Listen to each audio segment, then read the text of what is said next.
Hello student, yesterday I was discussed about the law of combination, that is law of conservation of mass, law of constant composition and law of multiple proportion.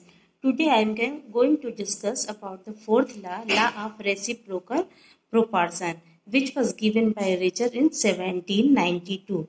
According to this law, the ratio of the masses of two elements A and B which combine separately with a fixed mass of the third element is either the same or some simple multiple of the ratio of the masses in which A and B combine directly with each other.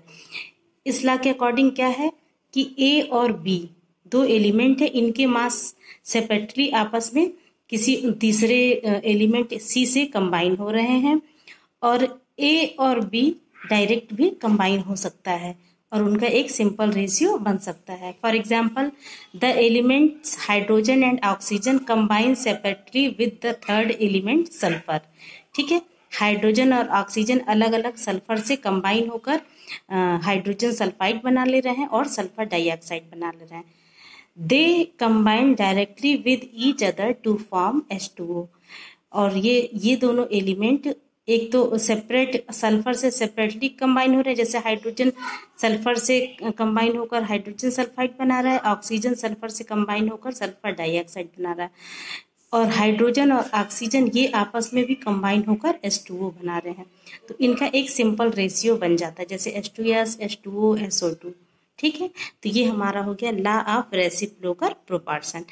Next law is law of combining volume. It is also called as Gay-Lussac law of gaseous volume. Gay-Lussac ने इसे इस law को दिया था, इसलिए इनके नाम से इसको गे-ल्यूसेक नाम लॉ भी बोला जाता है. According to this law, when gases react together they always do so in volume which bear a simple ratio to one another to the volume of the product. If these are also gases, provided all measurements of volume are done under the similar condition of temperature or pressure.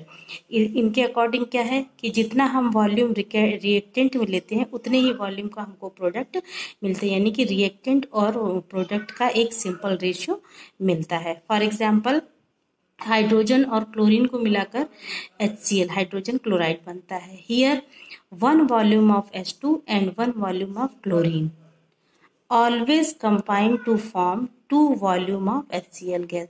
जब हम एक volume hydrogen कर लेंगे और एक volume chlorine कर लेंगे तो हमेशा हमको two volume hydrogen chloride gas मिलती है. ठीक है, the ratio between the volumes of the reactant and product in this reaction is a simple, that is 1, 1 and 2. 1:1:2. Hence is it illustrate the law of combining volume. ठीक है, इसलिए इसको और भी क्या कहा जाता है, लॉ ऑफ कंबाइनिंग वॉल्यूम. अब मैटर जो होता है वो हम पता है कि मैटर जितनी भी होते हैं वो छोटे छोटे पार्टिकल्स से मिलकर बने होते हैं. ठीक है, तो स्ट्रक्चर जो मैटर की स्ट्रक्चर को बताया था उन्होंने डाल्टन ने बताया था. तो डाल्टन की थ्योरी को बोला जाता है Dalton's atomic theory. To describe the structure of matter, John Dalton gave a atomic theory. The main point of this theory are as: number 1, matter is made of extremely very indivisible particle का matter. Dalton ने बताया कि matter जो हमारे आसपास की जो चीज़ें हैं वो एक छोटे छोटे पार्टिकल से मिलकर बने होते हैं जिसे हम एटम कहते हैं, और ये एटम इनडिवाइजिबल होता है, मतलब इसको हम फिर से विभाजित नहीं कर सकते हैं. नेक्स्ट पॉइंट है atoms of the same elements are identical in all respect. यानी कि सेम एलिमेंट अगर है तो उसके एटम जो होंगे वो आइडेंटिकल होंगे, एक ही तरह के होंगे, साइज में भी, शेप में भी और मास में भी.